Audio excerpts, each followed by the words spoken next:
no one can eat just one, right? I mean, you just keep, you're not going to eat 2 chips. You're going to finish the bag.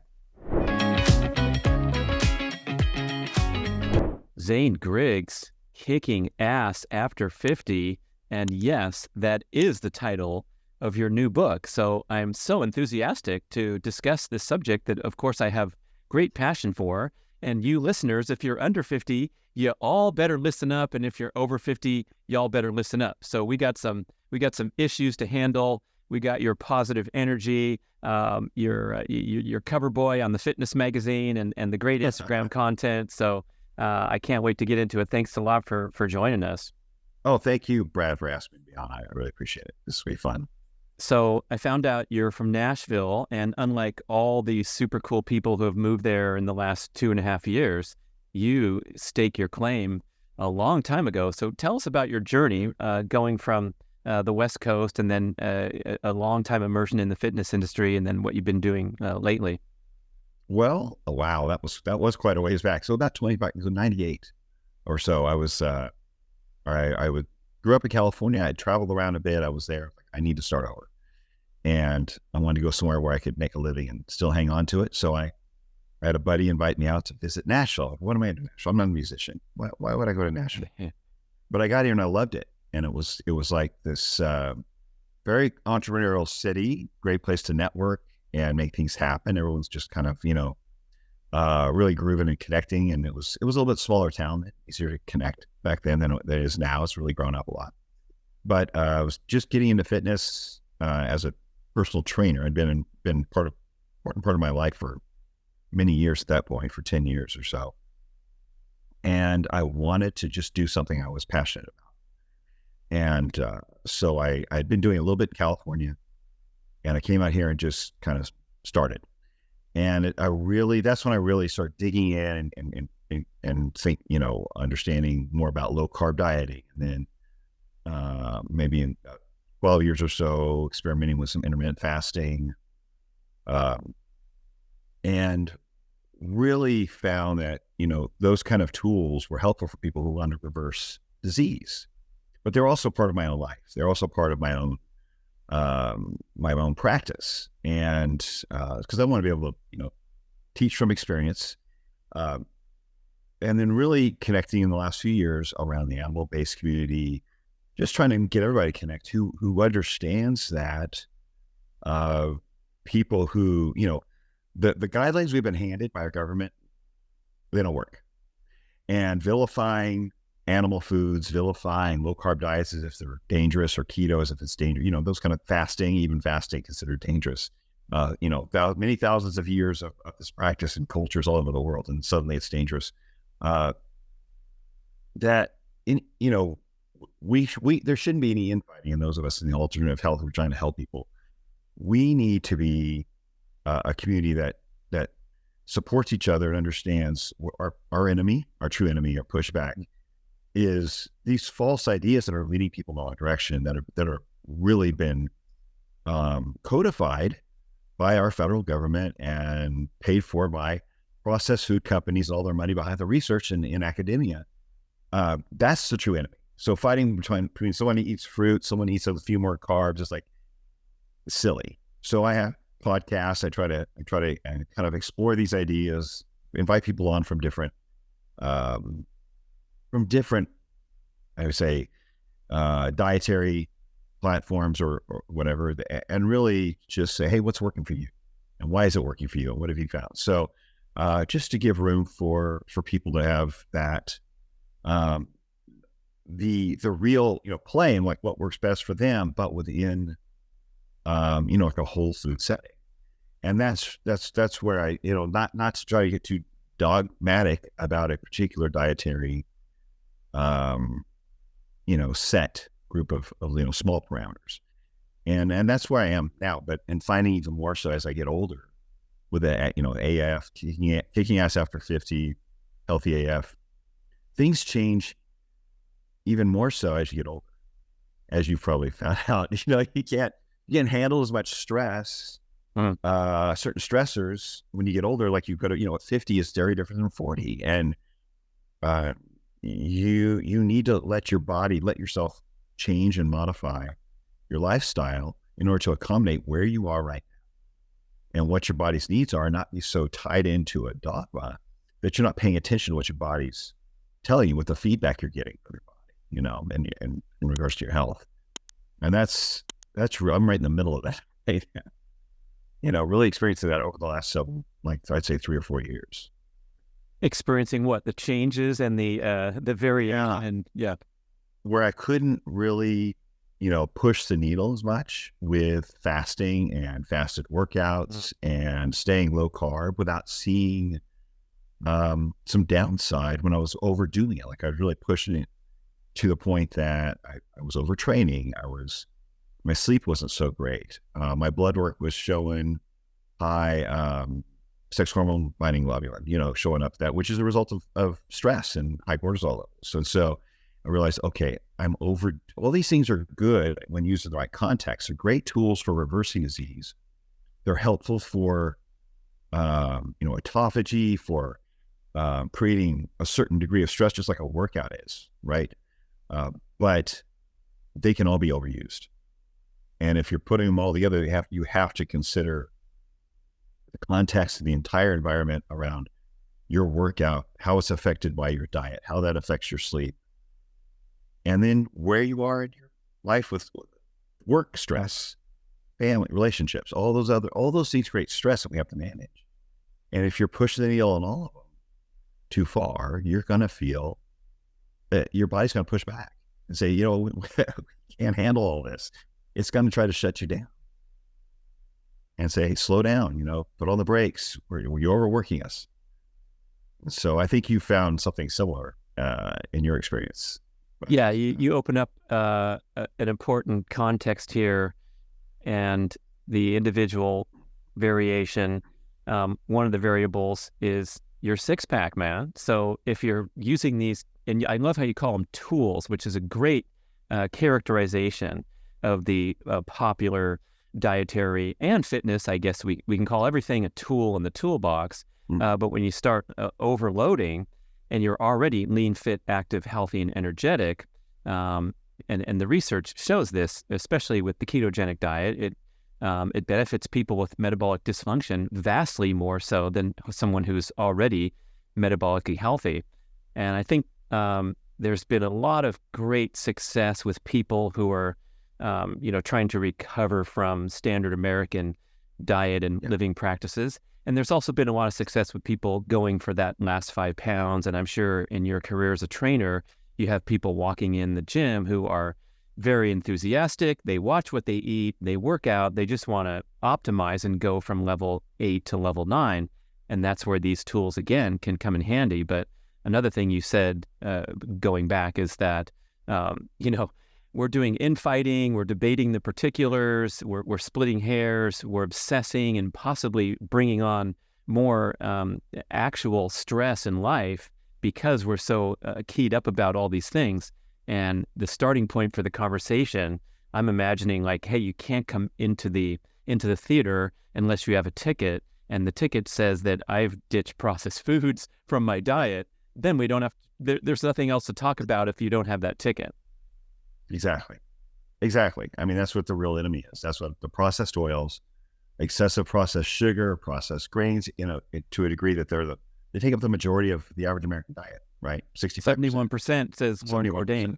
Okay. Like, holy crap. 71% of foods that didn't exist in Paleolithic times. And Andrew Weil says that 20% of all the calories in the American diet are from soybean oil alone, not to mention the other oils that you list on your Instagram so we can all keep track. And so it's, you know, it's such a disaster that really any departure from mainstream is going to deliver huge benefits. So I can't see the books on your bookshelf if you're watching on the video, but like if you grab any diet book off a bookshelf, even one that's kind of goofy, you know, the brown rice and kale smoothie 30-day detox, guess what?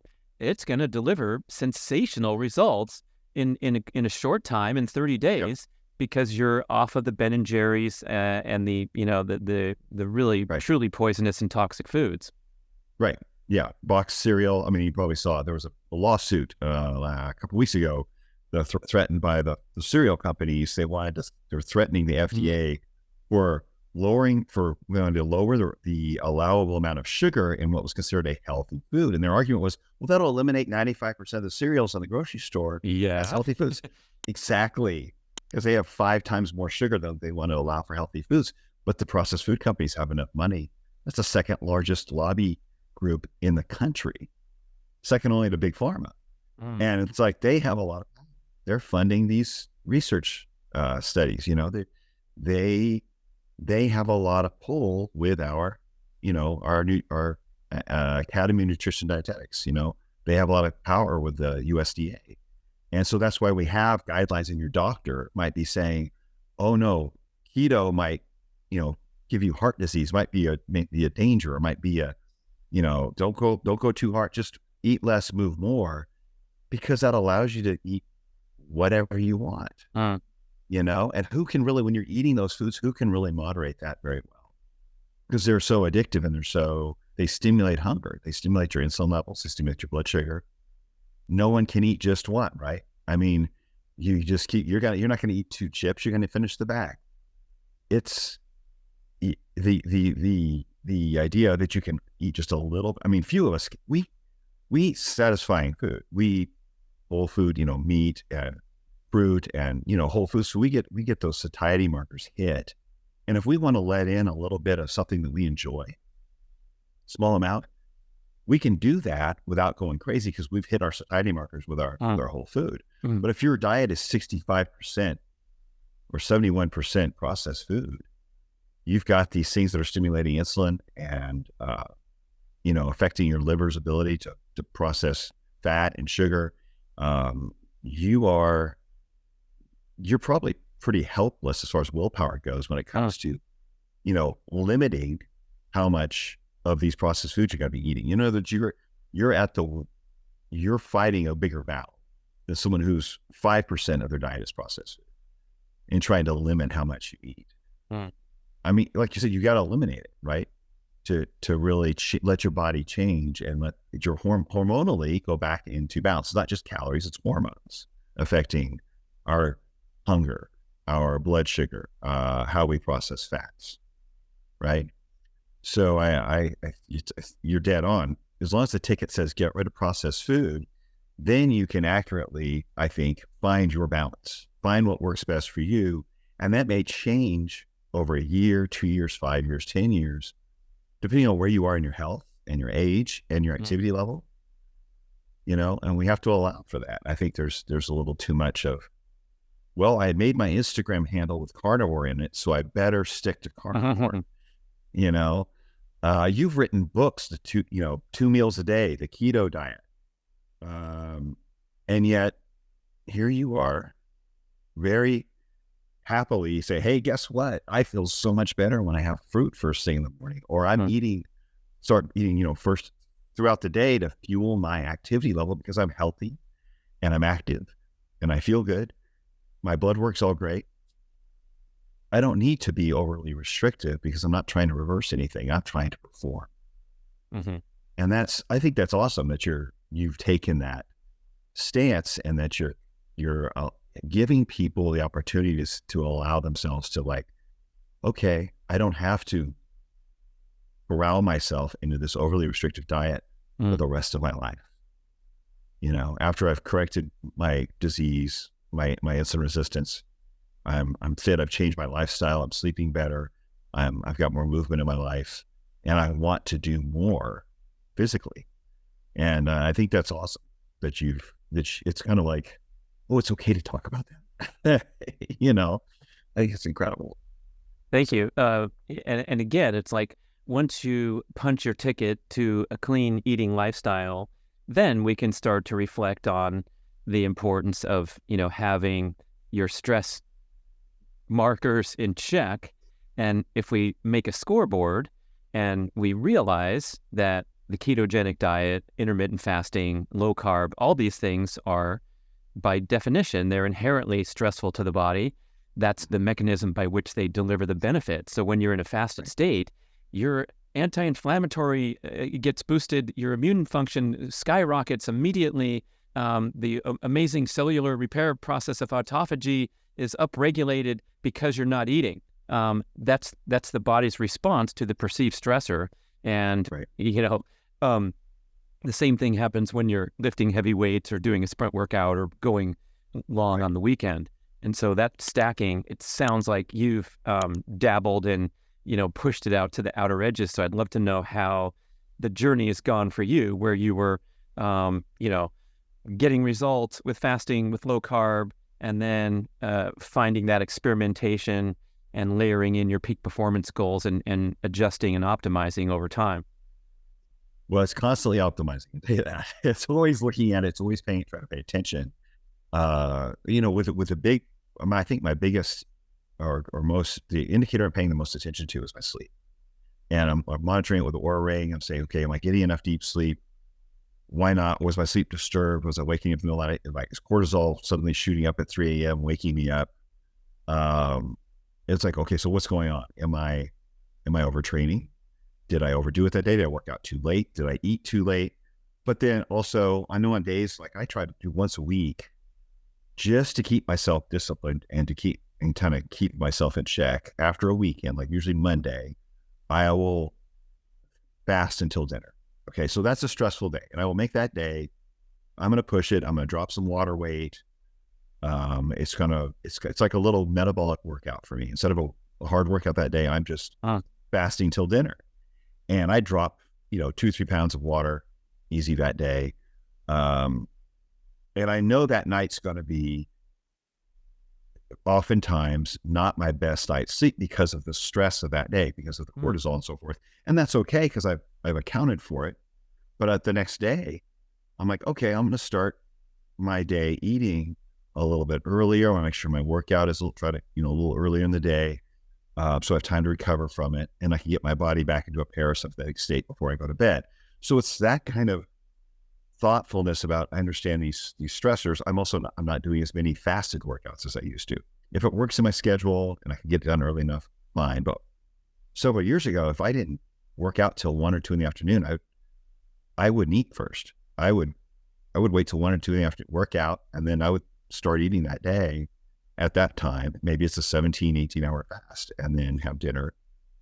And sometimes if I was busy, that could happen 3-4 times a week. Well, that became, I know that just, I'm overdoing it. I think I'm pulling that lever a little too hard. And so if I thought, okay, I'm not going to work out till 2, I'm going to go ahead and have some breakfast. I'm going to break my routine. I'm going to break this thing that I really believed in, was really appreciated the fasted workouts, and say, I think this might be more beneficial to me at this level of leanness, at my, I'm insulin sensitive. What am I worried about? What am I trying to accomplish here with this? Is it better performance in my life? Or am I really thinking I'm trying to lose weight or improve my fasting insulin? Well, I'm not trying to lose weight. I'm not trying to improve my fasting insulin. I'm not trying to get leaner. I want to improve how I perform as I get older, and maintain muscle mass, and maintain, have a good night's sleep, which means I have to manage my cortisol levels. Well, I'm creating enough stress between my workouts, the occasional fast, eating fairly low carb. I have enough stressors. And you have to work that in with your work life, your schedule, your family schedule. And so it's constantly seems to be moving, but I just noticed that I kind of hit a wall at one point a couple of years ago where it was like the sleep was not good. I always had that achy burn going on. I'm talking about that lactic acid just there. You 50 plus athletes know what he's talking about. Yeah, that's a little bit. Yeah. Yeah. And it was like, what am I doing? I'm doing everything right. I'm doing too much. You're doing too much right. Too much right. You're scoring too many gold stars. Yeah. I mean, and that's the thing. It's like, we kind of get caught in our head with this little bit of ego. It's like, no, I can keep doing this. Yeah. I keep doing what I was doing this 5 years ago. What can I do now? You know what I mean? And it was an ego check for sure. That's like, okay, it's okay to not have to hit full throttle on every single one of these stressors every day, or 3 or 4 or 5 times a week. Well, there's in season, there's out of season for athletes. They don't just hit stress all the time. And when they go into season, they back off on other things. They have an out of season time where they allow their body to recover. Then preseason, they do, a different type of workout and they feed themselves differently. And like a lot of us in the fitness, and we just go the same hard at it year round.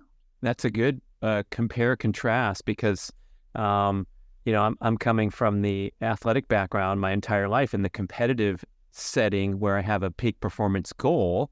For example, now I'm going for high jumping and 400 meters, and I'm very interested in my performance in those things.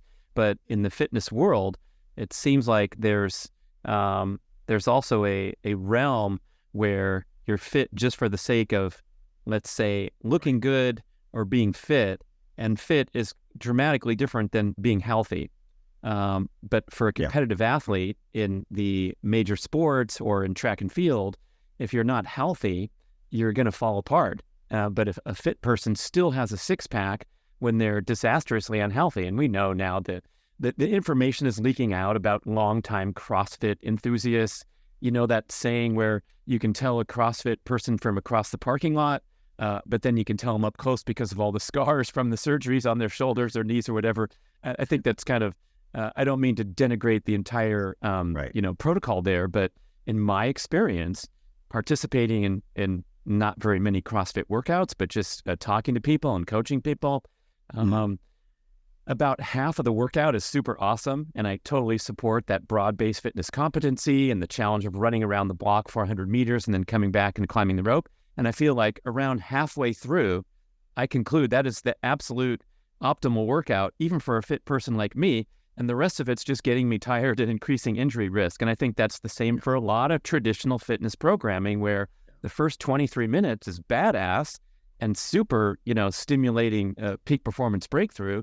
And then for some reason, you can maybe come in as a trainer. Are you trying to earn your full dollar amount for the hour? So you got to work the person hard until the hour's up. Yeah, exactly. And that's kind of like people almost expect to be dragging out of a gym or out of a session. And then maybe if that's their only 1 or 2 workouts a week, different. Maybe that's a problem as well.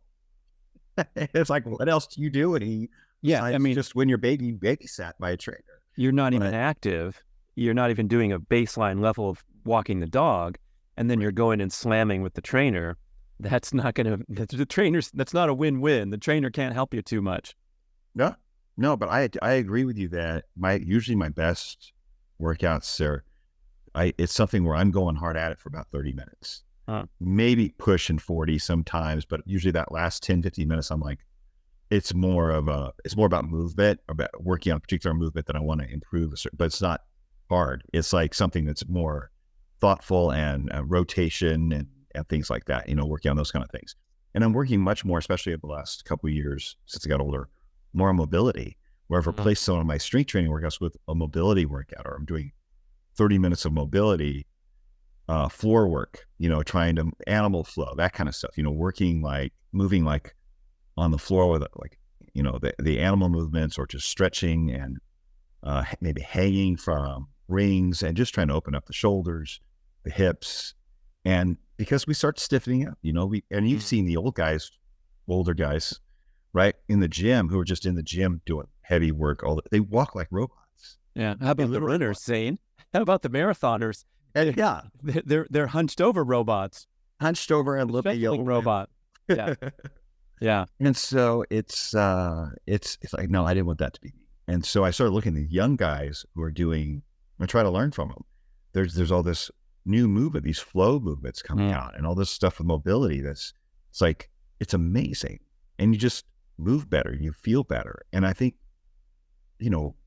there's strength training certainly has its place every week, but to try to hit it hard 4 or 5 days a week in my 50s, like I did in my 20s, it doesn't make sense. For me, especially trying to do 4 or 5 hours of that, I just won't move well. I'll start to get little aches. Things will tighten up, hip flexors, psoas gets really angry. And the mobility stuff is still a workout. My heart rate's up. I can feel the burning in my shoulders and my triceps and just moving that way. But it's like I move better. Things are more fluid, you know? Yeah, you don't have to kill yourself essentially to be super fit. And I'm referencing my occasional workouts with this great trainer in Los Angeles, Jeff Page, and his client, Jeff Rouse. I piggyback. And the first few workouts in there were so easy compared to mine when I'm going to the gym and just busting myself. And Jeff, the trainer, is saying, I want you on the mat for 10 minutes doing this protocol with the exercise ball to activate, mobilize, and all these terms like, wait, I can't just walk right in and do a heavy bar deadlift. And I think a lot of people, maybe they don't perceive the trainer's role appropriately, and they characterize the trainer as the raw person, just from the movies. Come on, one more, you got this. But really, a great trainer is so comprehensive in their approach and looking at the needs of the client and varying the workouts, where only a small piece of the pie is raw energy expenditure and output, and the rest of it is like technique, mobility, flexibility, and working on competency. There's that term technical failure, which was a new one because I always do 20 reps of my 45-degree dumbbell raises, and Jeff Page is behind me going, "You're done." I'm like, no, that's only 17. He goes, "No, you're done. You just broke," because my pinched shoulder blades, the position I want to maintain, starts to cave a little bit on the last 3 reps. And it's like, oh, so those don't even count as reps because you just broke technical failure. And these awakenings have been wonderful, even for me, doing this stuff for a long time. There's always more you can kind of realize how to tone down competitive intensity and do shit right, especially when you're AF. Especially when you're, because takes a lot to recover from an injury. And we don't want to waste time. We don't want downtime. We want to do it right, work smarter, not harder. And that's what it really is about. It's avoiding injury and being able to recover becomes much more of a focal point the older you get. Recovery is like the gold. And also, I've been an elite athlete myself back when I was young, and of course you could get away with a lot more. But when you actually study the elite athletes and look behind the curtain and, realize what's going on, they are so genetically talented. They're so well trained. However, they never, ever bury themselves in training to the extent that the average CrossFit enthusiast will. And so you can look up Elaine Thompson's workout on the internet or Eliud Kipchoge, and they're like, wow, they trained so incredibly hard. But for them, it's like the average person doing, 5-second wind sprints and then walking for a minute and doing 4 of those, and their workout's over, comparatively speaking to how much, stress that prompted on the body. Same with Kipchoge. His easy day is 18-mile run at 6-minute pace. And you're like, whoa, what? At altitude? Holy crap. But guess what his marathon pace is? Oh, it's 4 minutes and 32. So he's going a minute and a half slower than his marathon pace, which for the average marathon runner is going to mean you just went down to a brisk walk instead of a jog on your easy day. So we don't even reference this beautiful example of the elite athletes correctly because we fail to adjust for these variables, like they're more genetically talented than you, they have, more capability for stress, and they're not even stressing themselves as much, even though they have higher capability for stress. Right. They're training at 70 or 80% of what they can actually. Yeah. And you're like, accomplish. wait, 70 or 80%. I'm making these calculations when I go out to the track because I have a tendency to overdo it because I get pumped up, I get excited, I feel great at the time. Then the next day I realize when I'm limping through the house, oh shit, I might have overdone it a little bit. But it's like, if you take your best time, or I guess in the terms of weightlifting, you take 80% of your single rep max, you're looking at quite a modest effort. And it's hard for the average competitive minded person, type A driven person to think, what am I doing in here? Especially paying this guy to watch me as I do deadlifts with 175 pounds instead of 240 or whatever you're good at, Right. Exactly. And that technical failure, I think, point is something that is totally overlooked when people think failure is when your legs are shaking, can't stand up, and function. It has to be functional. And I think as the older we get, the more so we have to think about functionality. What is this really helping me do? But I do like your comparison to athletes. They train the amount they need to train to help performance for a particular sport or activity. And then they judge their performance, or they judge their success based on the performance in the activities, not judging the performance in their training as far as in the gym with the weights it's more about, okay, well, how does this facilitate better performance in my sport or in my given favorite activity? And if you don't have that, how about in your life? So we have to look at what are your performance indicators, whether that's your sleep, it's your mood, how well you're doing at your career.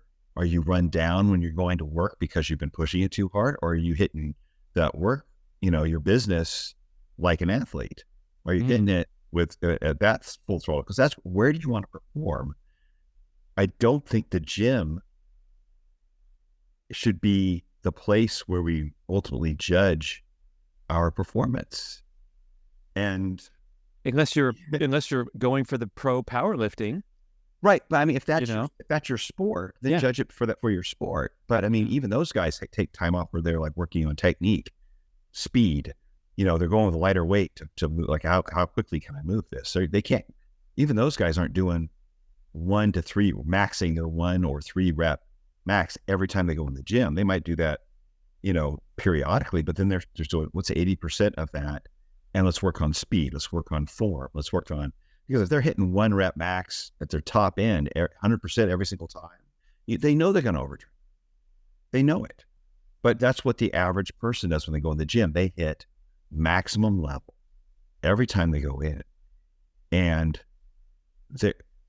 over time, they do that. If they get that going often enough, they're going to overtrain or injure themselves, like you said. Yeah. So I think that is a paradigm shift we need.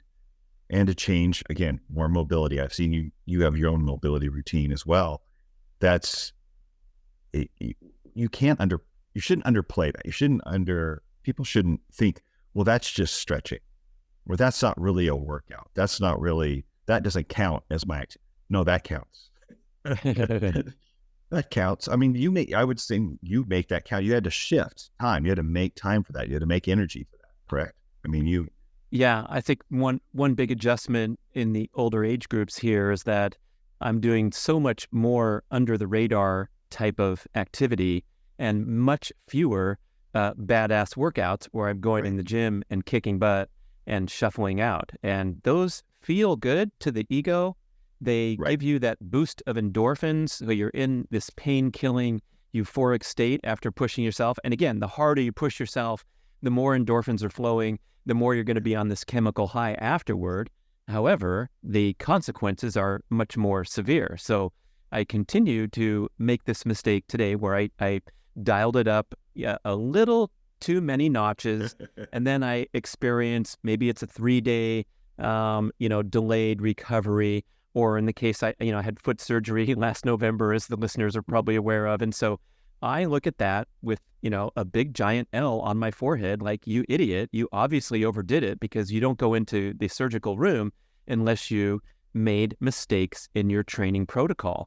And my mistake was going to the track and feeling great because it's so fun to push yourself and challenge yourself and set goals and time yourself. And I thought I was doing fine, because at the time when you get inflamed joints and connective tissue, they feel fine, even if they were a little achy and creaky beforehand. So now, like, one of my new insights, you're talking about sleep as a metric, and I want to talk more about that. But like, one of my insights now is, like, when I get out of bed first thing in the morning and walk down the hall, that is my most important assessment of joint connective tissue function and status. Not 27 minutes into my morning routine when everything feels fine and is warmed up and my stiff lower back is now, feeling okay. And boy, that's kind of an awakening that Dr. Galato said, quote, "The tendons fool you when they become inflamed," end quote. And I'm like, holy shit, of course they do, because every time I went to the track and worked out, I wasn't having this horrible aching heel. That was only the next morning after my workout where everything warmed up and felt fine. That's true. Yeah, once they warm up, all the the fluids flowing in the joints and everything's warm and blood flow's going. Yeah, it covers up the pain by necessity. It's like survival, really, for if you were, a human trying to like catch food or run away from a predator. There was no time for pain. You had to get your thing done, right? But yeah, that morning, like, what did I do now? Kind of question. It's just like, why does that hurt this morning? What did I do in the middle of the night? No, it wasn't what you did in the middle of the night. It's what you did yesterday or the day before that's catching up with you as everything cools down. And that, you're right, that's a great indicator of where you are. So tell me about how sleep has become the centerpiece of your evaluation of your lifestyle, your training program, and everything put together. Well, it's definitely a work in progress. I'll tell you that. I'm still figuring it out, but I'm using an Oura Ring. Whoop is a good one too, but I think we need some metric just to say, okay, I was in bed for 7 hours or 8 hours. I don't think that's enough. I think we need to start looking at sleep quality. And so there's a lot of metrics measured by those things like body temp, heart rate, restlessness, right? Your oxygenation, time in deep phase of deep sleep, and then time in REM sleep. And I've seen that many men, especially as they get older, they start losing that deep sleep gets much narrower. They get they get less and less deep sleep, or it's random. They randomly get in the right, which you want about 10 to 15% of your sleep time to be in the deep sleep phase. And many of us are coming up short at like 3-4%. And we're not feeling recovered. We're feeling a little sluggish. We're not recovering from our workouts.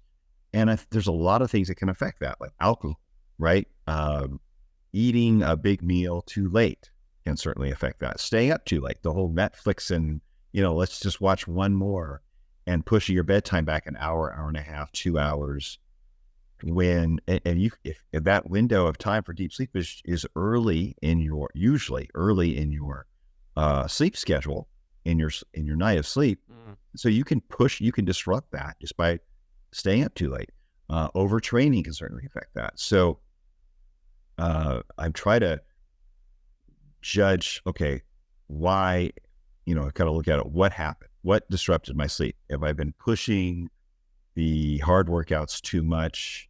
Okay, take some time, just do some walking, some activity, light activity, stretching, try to stretch and nasal breathe before going to bed, hot showers, those kind of things to help with getting your body ready for that.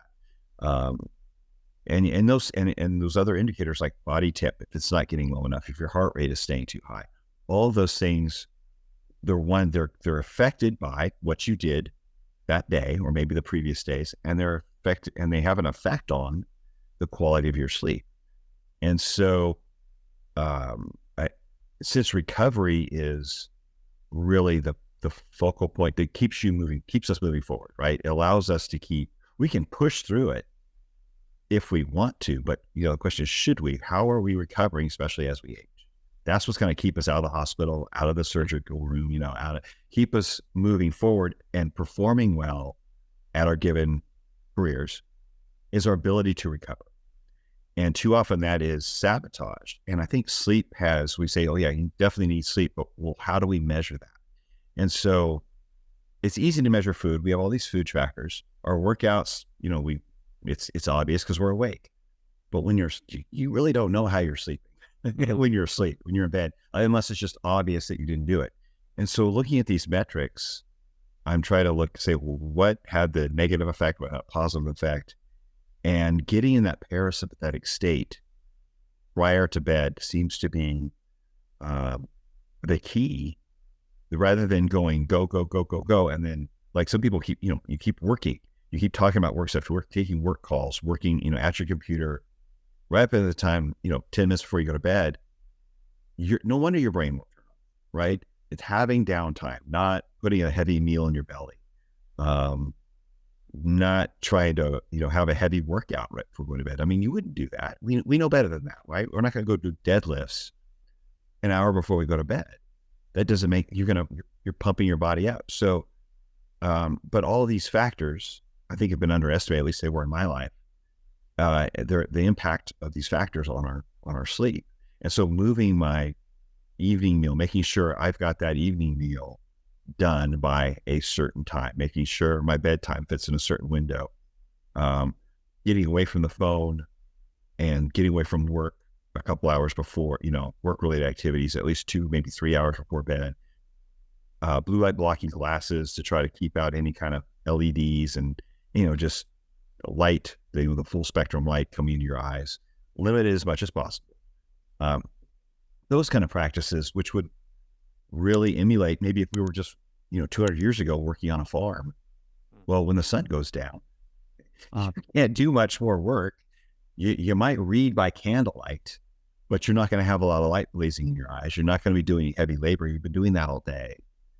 And as you know, getting up and getting some sunlight in your eyes first thing also impacts your quality of your sleep. So get outside, see the sunrise, get walks, get outside in some way to get sunlight in your eyes during the day.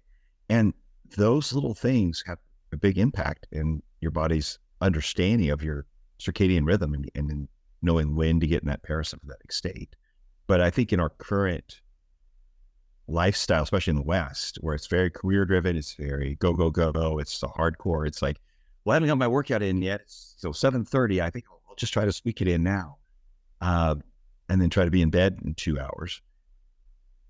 We're over leveraging these stressors, and it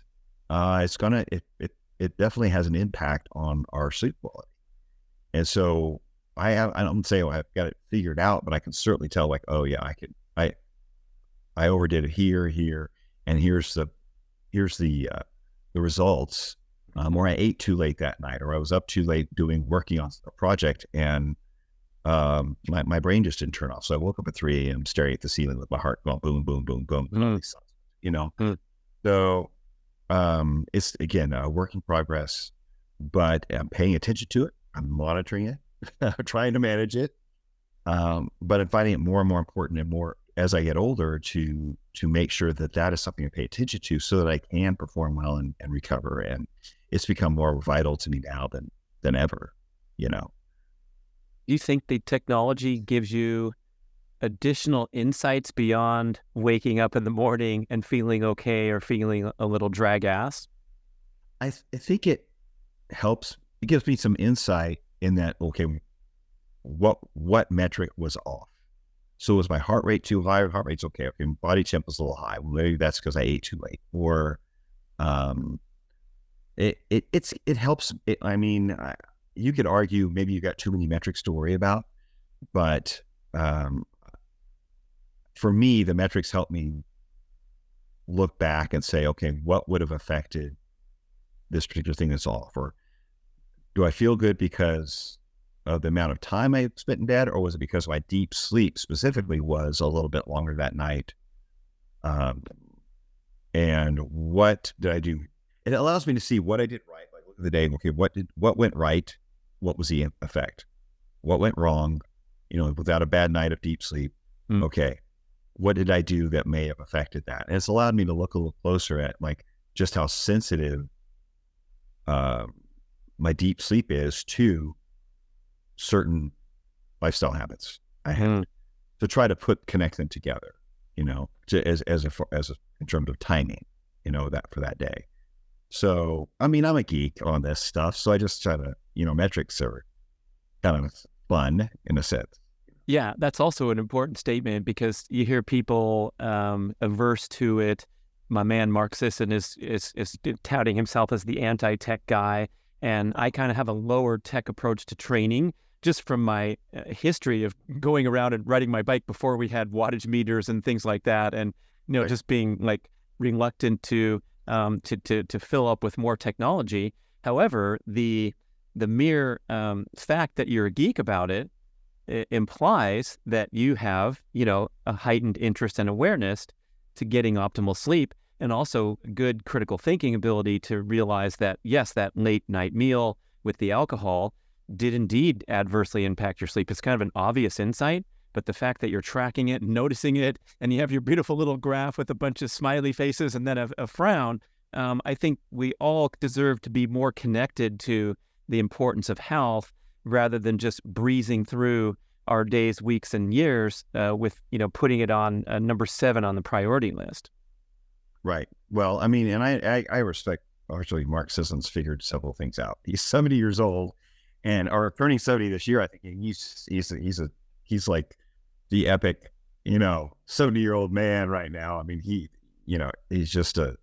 He's been the leader in all of these things. And I certainly would respect his decision. Hey, if his sleep is working for him and he doesn't need to manage it with tech, God bless him. I envy him. I hope I get to that point. For me, it was a point of it was like my Achilles heel. It was like the thing that was affecting my ability to really recover, or is a good indicator of what my lifestyle, my choices were creating. Mm. And so I wanted to get eyes on it because a little closer and get a little more geeky about it because it was so important, and I had been missing it. I had been missing it as a indicator or as a for so long. It's like, okay, what am I doing? How close? How much do I need to thread this stuff back? How much do I need to pull back on the fasting? Do I sleep better when I sleep better when I have breakfast? Imagine that. So I have a full breakfast, maybe a workout, and then a meal, after workout meal, and then dinner at an early hour. Oh my gosh, the schedule improves my sleep more so than trying to push an 18-hour fast 4 days a week, and pack in 2 giant meals with a workout before the first one that's, high stress work. So it made me, I don't know if it gave me, I would say it gave me the reason to throttle back, but it gave me the metrics I needed to say, okay, so everything I've been, going full throttle on, is because of my level of diving into those things, it was having a negative impact. And I needed the metrics to show me what having a more moderate routine in those regards, allowing myself to be fueled before a workout, allowing myself to get fed early in the day, really had a benefit to this area where I was lacking.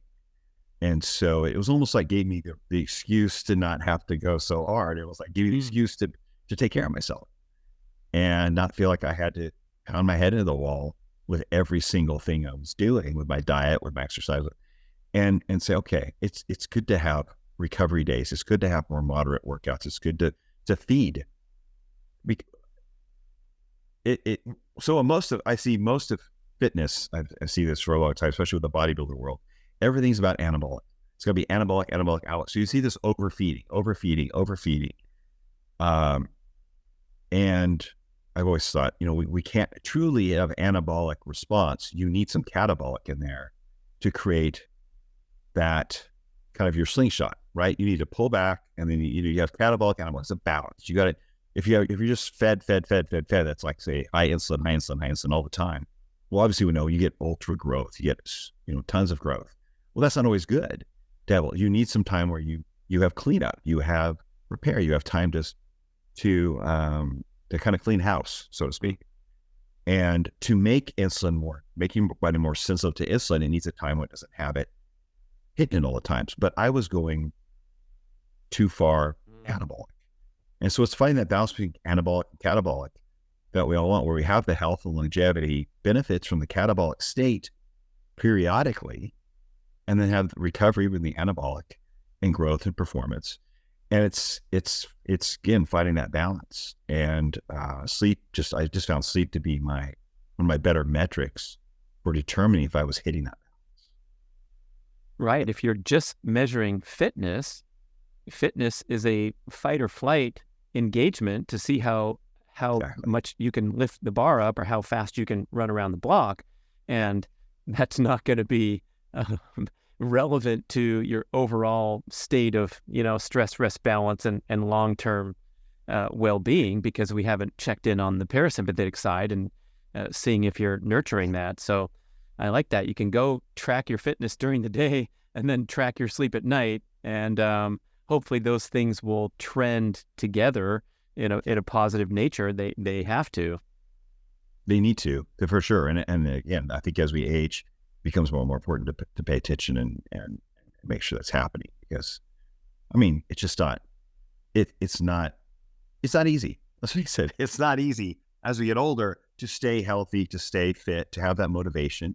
And your motivation can be affected. Your mood can be affected if you're run down. If you're constantly running yourself down, it's going to affect your mood. It's going to affect your performance in that workout, your ability to stay focused, your career, your family. You don't want to get moody with the wife because you're working out too much. That's not a good idea. So you have patience. You want to be able to enjoy your life and not just think you have to beat yourself into some sort of submitted fitness, God of some sort. This is not, well, we can't be Marvel superheroes. So it's because we're just pounding. We have to live in these bodies, and we want them to last a while. You know what I mean? And the joints, the nervous system, your hormone, like you said, the parasympathetic balance, those are all important things to nurture. And as you said, it seems like it's all been about fitness, the gym, muscles, strength, the weight on the bar. That has been the primary metric for so long that I think we're missing what it's really for, which is to perform it on the performance side. And that's your everyday life. How is that affecting how you engage with people and complete and finish your goals for your life on a regular basis?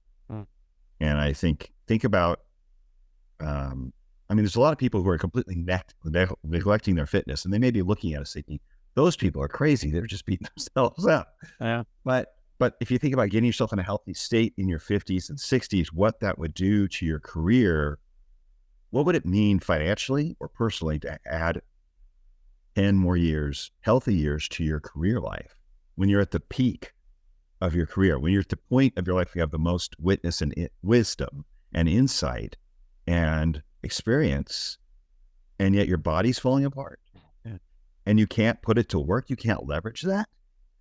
We need to think about how do we make these things come together where you have a healthy body, great sleep, your career is still, you're pushing forward and accomplishing whatever goals it is you want to accomplish, and you have the energy to go have fun as well in this time of your life when you probably have the means and the time to do so more so than you did in your 30s and 40s because you've created some level of success.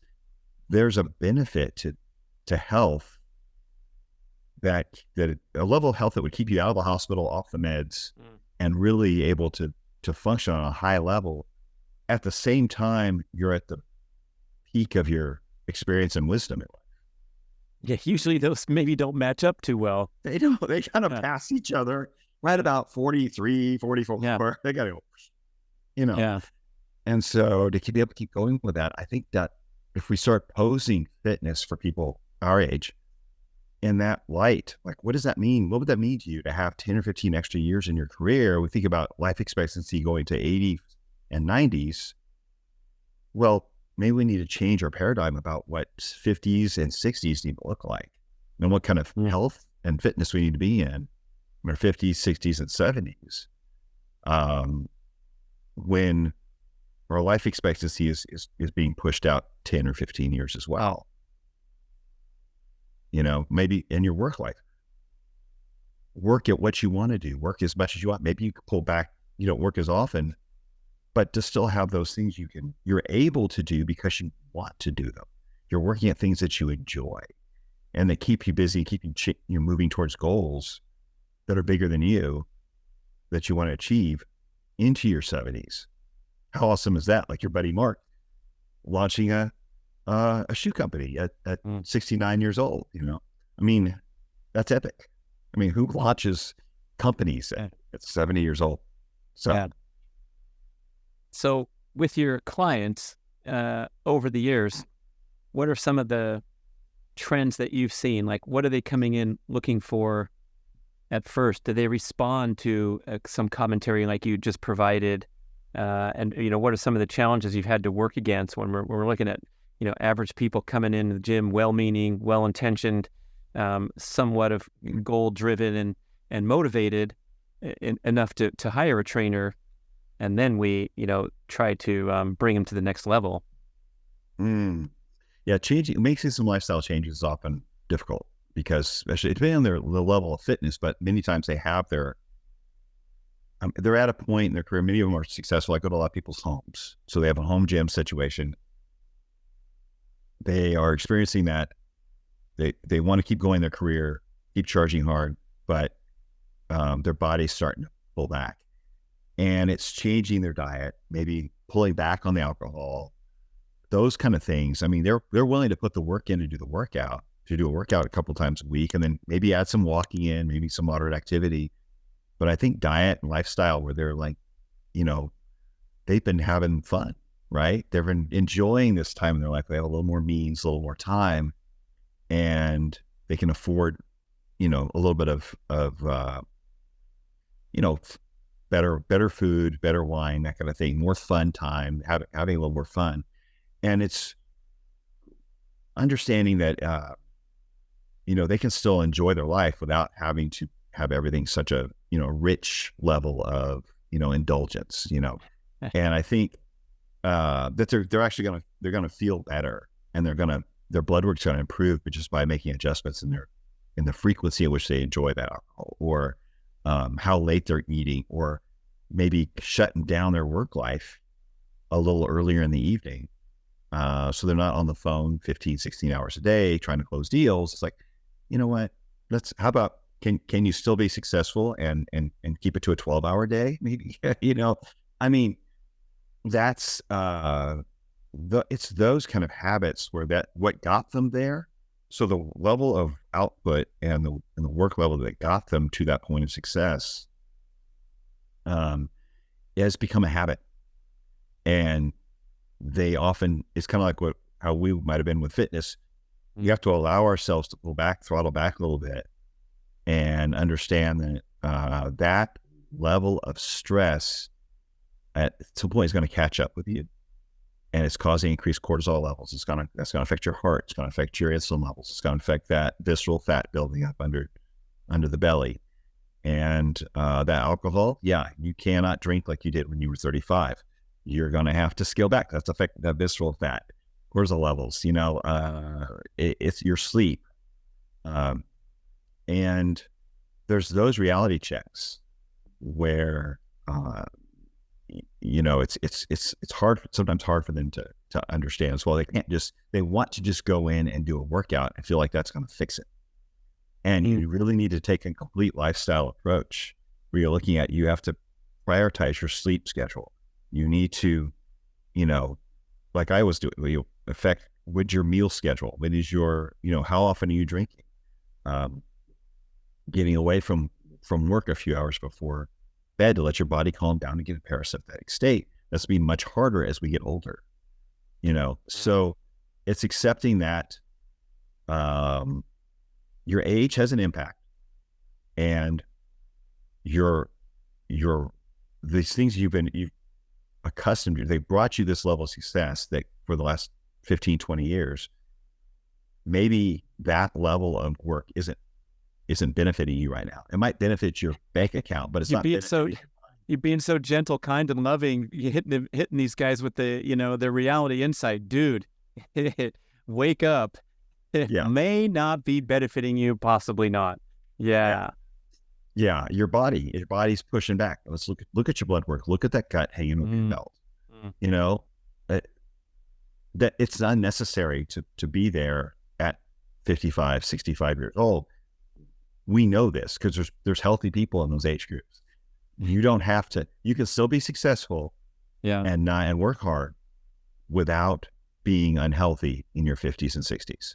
We know that now. That way may not have been the model or the paradigm in the 70s and 80s. But it is Welch. Now.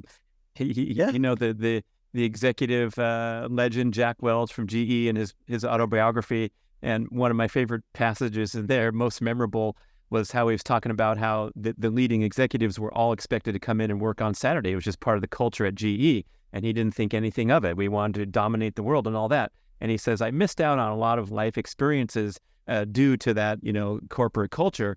For example, my children, blah, blah, blah, blah, blah. And it's like he used his children as a for example for instance, like, let me think of an example. Oh, my children, which, for me as a parent, like, my kids were the centerpiece of my life when I was raising them. I couldn't imagine, missing out due to the corporate culture of being expected to show up and work another day after we worked 5 hard days already. But it was so funny as he just like listed that as one of the examples besides his golf score and his whatever else, time watching movies and his children. Whew, rough, man. But yeah, we're evolving now to realize that we can excel on different platforms and that they, weave together, and an executive's physical fitness is certainly going to support their cognitive performance and their overall, management of the stress of running a business or, excelling at a high level in career. Right. And for longevity, I mean, to continue to be able to continue to do that. Yeah. Beyond it's like longevity, you're talking about extending your career peak performance, but like, what about if you are a badass and you get to retire and you're a broken down piece of crap with all this money? It's like, what was all that for, Right. Now you manage your meds and you're, you move closer to, people are moving and referencing that there's good hospitals in the area. I'm like, holy fuck, if that's one of my protocols for where I want to spend my later years, just slap me in the face. Right. That should, there's good healthcare nearby. Oh, oof, wait, brutal. What? Yeah. How about a gym? Is there any trainers around? Ask the realtor, can you show me some trails instead of a hospital? Oh my gosh. Yeah. Well, you're fighting a good fight, man. Tell us a little bit about your relatively newly launched podcast, and especially how you came out of the gate swinging with these great, orations where you're taking on the big pillars of conventional wisdom and kicking out of the gate really nicely there. Well, thank you. I appreciate that. It's called Healthy AF, which stands for Healthy After 50. Now, if AF you want to interpret that as after 40 or and fabulous or as whatever you want to put on there, that's whatever motivates you. But for me, it was healthy after 50 because I'm 52, and I like, maintaining health, longevity, long-term. That's what it's about. So like you said at the first of the podcast, whether you're under 50 and you want to be healthy after 50, listen up. If you're over 50, you got some catching up to do, definitely listen up. I packed in about 6 episodes for launch that were just me talking about some of my basic pillars, like avoiding seed oils, understanding why our nutrition guidelines are so skewed in the wrong direction, taking us for so long because of the influence of processed food companies on those who make our guidelines, and movement, sleep, diet, those big 3 pillars. If you can manage those levers, you don't have to tinker too much. If you get those 3 things in line, you're 80% towards perfection. I mean, you really have, those are your biggest levers. So I want to come out with some kind of basic rules, or I say rules, but mantras that I follow, and then make them how they work for you. They have to fit into your lifestyle. And that's why I did do the one episode, as you mentioned, about let's just avoid processed foods, stick to whole food, and understand who the real enemy is, and be on the same side. Understand that this plant-based diet stuff that's coming at us right now is leaving out a very important food group that provides health for us that we cannot recover from, and we cannot live long-term in a healthy state without animal foods. That is my opinion. I don't think that they're replaceable. And so I'm okay with saying, hey, animal-based or some level of, animal-centric foods, those should be part of our whole food diet. But how much, what that looks like, how much plant, whole food versus animal whole food you have, figure that out with your lifestyle. So those kind of things where it's like, let's not get too dogmatic. Let's set down some pillars, but understand what the real enemy is. And it's these toxic foods that didn't exist 200 years ago coming into our system. And that's where we've seen the changes in metabolic disease over the last 100 years, starting, 1911 with Crisco and moving on to soybean oils. And then we see the beginning of heart disease showing up in our Western culture over the last 100 years. We see diabetes starting to get tracked, not until the 50s. We didn't even have evidence of type 2 diabetes until the 30s. Obesity level was 1% in 1900. Now it's at 42, heading towards 50.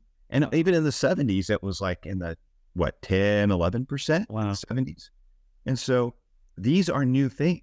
We aren't dying from famine, war, infectious disease anymore. We've created our own diseases out of our diet and our culture and of quick, easy food, highly processed food, restaurants using these processed oils. And we have to call out what the real enemy is here and not think that a calorie is a calorie. We can just scale back on the amount that we eat, but what we choose to eat is, kind of just depends on the calorie count. That's led people in the wrong direction for at least 50 years now. And so that's what I kind of came out of the gate swinging with. And I'm looking forward to having more guests on. I want to have you on for sure. Love to. Because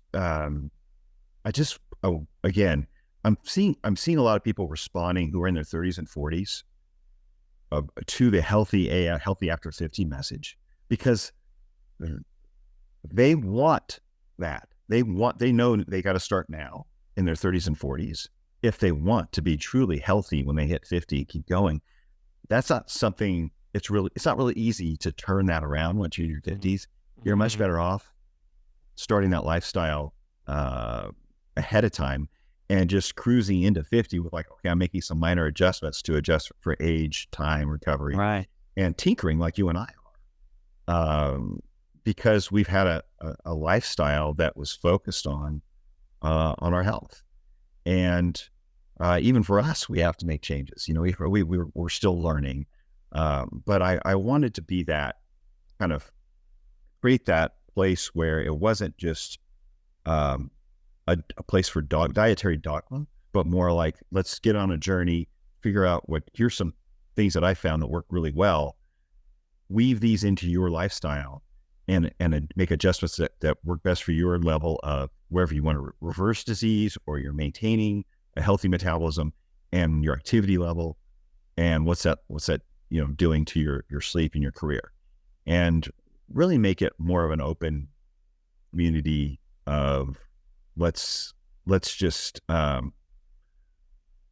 share what we're learning without being dogmatic. Love it, Zane. Yeah, that's great. People, go over and listen to Healthy AF, Healthy After 50 podcast. Zane Griggs, thanks for joining me. I look forward to being on your show someday. And thanks for listening, everybody. Zane Griggs.